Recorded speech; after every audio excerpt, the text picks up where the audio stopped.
Hello, beautiful beings. Welcome to Life Lessons with Cece. So, today we've got on the agenda classroom management.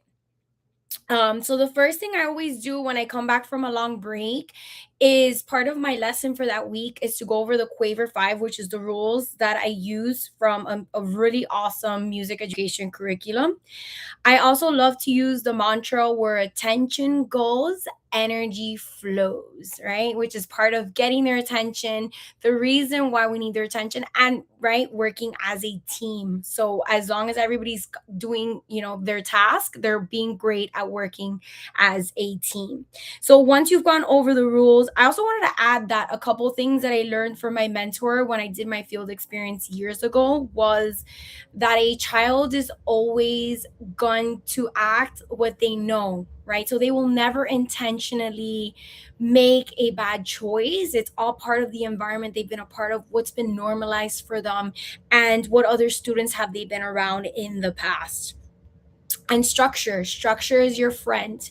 Not only is structure vital for students, it's also vital for teachers. Like I teach just under 600 students and I have an hour with them every week or 30 minutes. So being extremely structured is great, and being clear and specific with what are your expectations of them.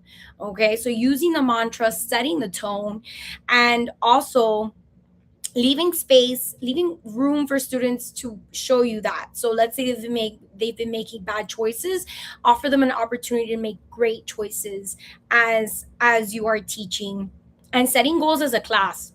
Another great thing that we did this week was I reflected and reviewed, okay, last music class we weren't, great the whole hour. Our goal today what is to be making great choices as a class the whole hour, and it worked. Setting the goal, being clear with them, and raising the bar for them, because this was a very young class for me that I teach. Okay.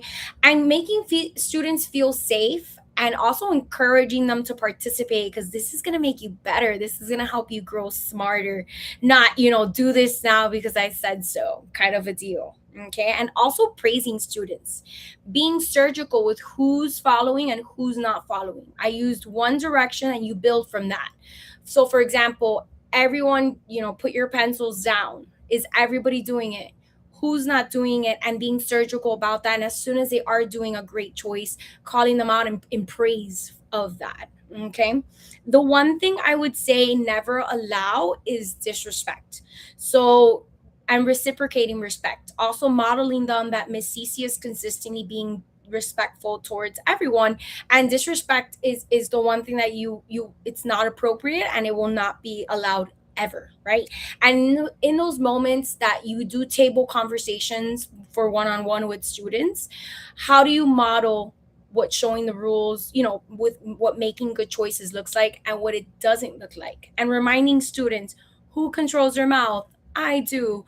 Who controls your hands? The students do. Who controls your feet? The students do. So reminding them they have control over the body, and it's okay to have emotions. It's okay to get upset. It's okay to be sad sometimes. It's how we cope, and modeling positive coping ways of being within that. Also, setting a time once you've given a direction, setting a time for students complete their work, and modeling what that looks like. Okay, so I'm on task doing what I got to do, and then when you're done, you can have a conversation with somebody near you, on something that's appropriate. Also, there's always like distractions and interruptions going on naturally, within school in the classroom. So asking three before me is something that I came up with. I don't know where it came from. I don't remember. Okay, but once I give a direction, if you didn't hear it, it's okay to forget. It's okay to not have paid attention, right? It happens. We're all human. What is not okay is for you to expect the teacher to re-explain several times to different students, right? So I always say ask three before me, and I usually allow students to talk, obviously unless it's like a quiz or a test. I usually allow them to ask a friend or someone that is next to them. It doesn't have to be their friend. And yeah, that's it for that. What else? So the Quaver 5. Oh, setting the bar. We talked about that. And also if you have time challenges, like I only have classes for 1 hour a week, I always seek smooth transitions. And you don't always have to say, okay, we're going to do this next. Just kind of put on a song, do something else. And as soon as you start doing things, students will naturally engage into the next activity. And you can also make it a game, right? I used to have them, when we're going from like writing something in our folder to then switching over to like the bell method. I doing and this is also something I learned with my amazing mentor teacher back when I did my field experience. We did it into a game, so we would time them and be like, all right, who's going to be the top class in the school this week?